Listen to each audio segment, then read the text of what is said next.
Assalamualaikum warahmatullahi wabarakatuh. Baiklah, bertemu lagi kita di pertemuan kedua, yaitunya tentang masih masalah promosi kesehatan di tempat kerja.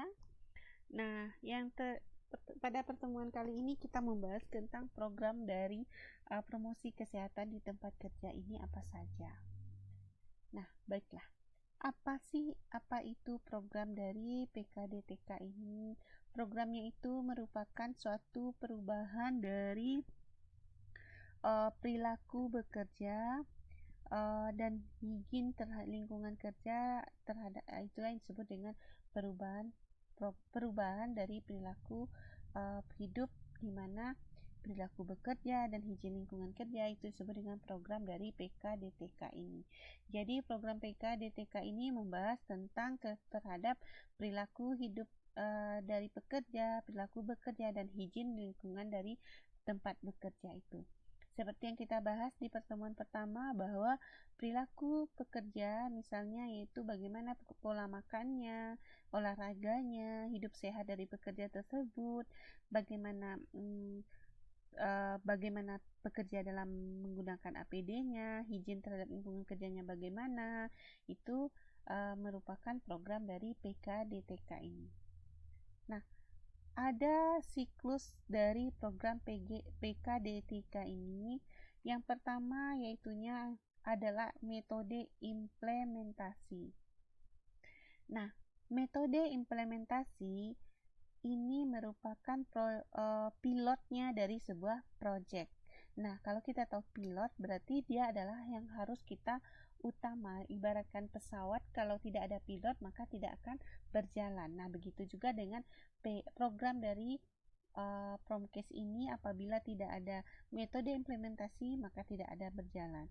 Nah, ada yang pertama tujuan dari metode implementasi ini. Yang tujuannya adalah menilai kelayakan program skala besar melalui uji coba dari program skala kecil.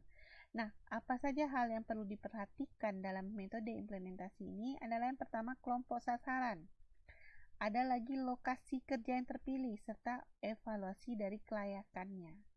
Nah, 3 itu hal yang perlu diperhatikan di metode implementasi tadi. Ada lagi yang kedua program itu metode implementasi bertahap.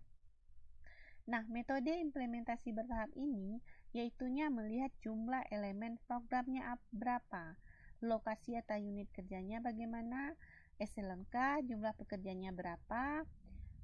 Itulah ya metode dari implementasi bertahap. Ada lagi metode implementasi sekaligus atau total program. Ini metode yang ketiga. Yaitunya komitmen manajemen levelnya bagaimana. Ada tidak dukungan SDM dan dananya besar. Terus jangka waktunya 5-10 tahun. Evaluasinya jangka pendek untuk menyempurnakan program. Nah, selanjutnya yang keempat ada evaluasi, di mana di evaluasi ini ada tujuan. Tujuannya yang pertama adalah dana PKDTK ini efisien atau efektif. Ada lagi tujuan tercapai atau tidak. Menyediakan informasi bagi manajemen dan pekerja dalam membentukkan kebijakan selanjutnya atau tidak. Selanjutnya ada lagi faktor-faktor yang mempengaruhi dari evaluasi ini.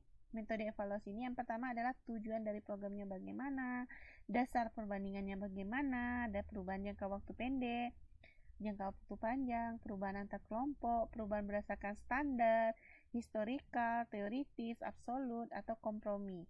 Ada lagi sumber dayanya yang ada bagaimana, pencatatannya bagaimana, uji statistiknya bagaimana, analisisnya bagaimana.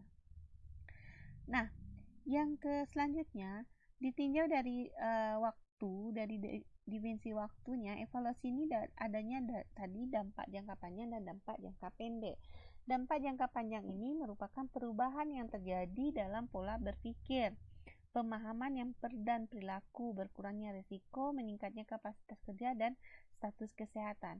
Ada lagi dampak jangka panjang, yaitu dengan menurunnya biaya medis, kemungkinan angka kesakitan, angka kematian akibat kerja, hubungan yang lebih harmonis antara manajemen pekerja, serta meningkatnya produktivitas dan profitabilitas. Nah, selanjutnya ada lagi kontinuitas. Dapat kita tahu kontinuitas berarti continue. di mana continue ini program yang berkesinambungan dikembangkan berdasarkan apresiasi termasuk penghargaan bagi pekerja untuk telah mencapai target. Jadi kontinuitas ini ada tidak diberikan program-program, ada tidak diberikan di tempat bekerja atau di tempat ibu sendiri yang bekerja, apakah ada diberikan penghargaan dari tempat bekerjanya. Nah, nanti apabila belum berhasil dari kontinuitas ini, maka akan dilakukan dari siklus semula tadi, dari implementasinya dulu gitu. Nah, itulah dari siklus dari program PKDTK ini. Nah, selanjutnya untuk tugas, tadi ada beberapa siklus masalah program. Ada dimulai tadi yang saya jelaskan tadi, ada metode implementasi, evaluasi, setelah itu ada kontinuitas. Nah, dari 3 tadi itu silakan untuk tugasnya Bapak Ibu lagi. Ibu-ibu cari kasus dari masalah program kesehatan Promkes K3 ini dan buatlah siklus dari programnya. Jadi 2 kasus ini silakan Ibu cari kasus dari masalah-masalah dari DTK ini dan buatlah siklus programnya. Nah, masalah-masalah ini bisa berupa contohnya yaitu stres kerja. Masalahnya kita ambil stres kerja. Nah, buat siklus programnya bagaimana? Nah, coba cari apalagi masalah-masalah lainnya, bisa dicari dari jurnal atau dari internet yang masalah terkini dari K3 ini apa. Itulah yang nanti kita berikan siklus dari program dari PKDTK ini. Baiklah, terima kasih. Itulah pertemuan kita untuk hari ini. Untuk pertemuan 2 ini pertemuan sangat ringkas, tetapi ada tugas yang harus diselesaikan. Baiklah, sekian untuk pertemuan hari ini. Saya tutup dengan Assalamualaikum warahmatullahi wabarakatuh. Sampai bertemu di pertemuan berikutnya.